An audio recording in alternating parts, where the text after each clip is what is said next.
Yes bwana, kila siku tupo hapa kwa ajili ya kuhakikisha kwamba tunakusogezea zile taarifa mbalimbali ambazo zinaendelea kusumbua vichwa vya habari kupitia mitandao ya kijamii. Na taarifa kubwa tulionayo hapa ni kuhusiana na Watanzania mtusamee kama tumewakosea. Rais wa Kenya William Ruto amewaomba msamaha wa Tanzania kama kuna jambo lolote ambalo Kenya imeikosea Tanzania.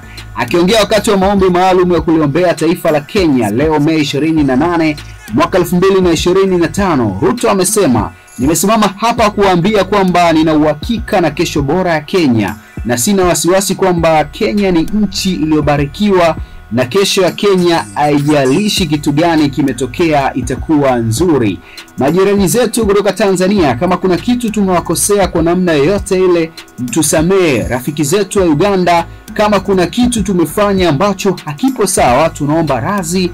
Kwa watoto wetu wa Gen Z, kama kuna hatua zozote mbaya mmefanyiwa, tunaomba radhi. Kwa majirani zetu, kama kuna hatua yoyote tumefanya, mtusamee. Tunataka kujenga ushirikiano ambao utaifanya nchi yetu kuwa bora." Ruto ameomba radhi wakati huu ambapo kumekuwa na malumbano makubwa mitandaoni kati ya Wakenya na Watanzania tangu mwanaharakati Martha Karua na wenzake waliporejeshwa nchini kwao baada ya kuwasili Tanzania kufuatilia kesi ya Tundu Lissu, ambapo malumbano hayo yameshika kasi zaidi baada ya mabunge ya nchi zote mbili kutoa maoni yao tofauti kuhusiana na kile ambacho kinaendelea kupitia mitandao ya kijamii. Bana, siku ya leo bwana, Rais wa Kenya William Ruto amewaomba radhi wa Tanzania kutokana na lile sekeseke ambalo linaendelea kupitia mitandao ya kijamii. Utafahamu kumekuwa na hoja mbalimbali ambazo zimekuwa zikiwekwa baina ya Kenya lakini pia na Watanzania. Lakini vuguvugu hili lilianzia hasa pale ambapo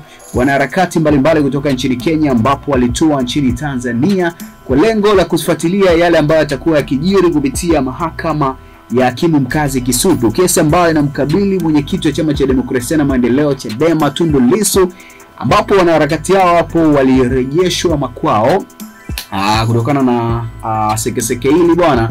Wakenya ni kama vile walimaindi, so wakaja juu kupitia mitandao ya kijamii. Leo bwana, Rais wa Kenya William Ruto ametumia nafasi hii muhimu kuomba radhi wa Tanzania kwa kile ambacho kinaendelea kupitia mitandao ya kijamii.